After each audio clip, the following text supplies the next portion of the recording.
Le processus de renouvellement des organes du CNJ était menacé de blocage quand, dans un communiqué en date du 15 mai 2024, les présidents des conseils des deux premières régions, excepté Kidal, avaient rejeté la décision de son démarrage prise par le ministre de la Jeunesse et des Sports et dénoncé, je cite, une volonté manifeste d'instrumentalisation de la jeunesse malienne pour un agenda inavoué. Fin de citation. Mais le différend n'a pas duré. À l'issue d'une réunion entre les différents présidents des conseils régionaux et le ministre de la Jeunesse et des Sports le 30 mai, les différentes parties prenantes sont parvenues à un accord pour une organisation plus inclusive du processus de renouvellement. Cet accord qui a mis fin aux tensions entre la Commission nationale chargée de la mise en place des organes du CNJ et les présidents des conseils régionaux et communaux contenait 3 mesures concrètes.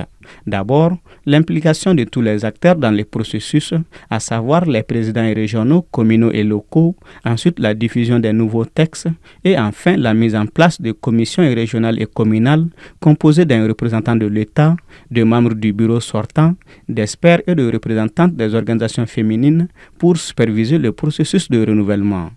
Si dès lors le processus de mise en place des organes du CNJ suit son cours normal, il n'est pas exempt d'irrégularité que certains jeunes candidats au niveau communal dénoncent.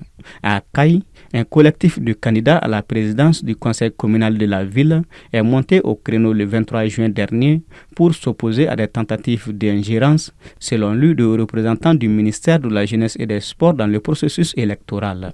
À Kita également, un autre collectif a vivement critiqué le processus électoral en dénonçant de nombreuses anomalies.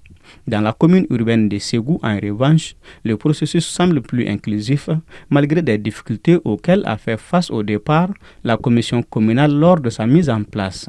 Ce processus de mise en place des organes démarré ce 6 juillet s'achèvera le 10 août prochain avec l'élaboration d'un rapport général.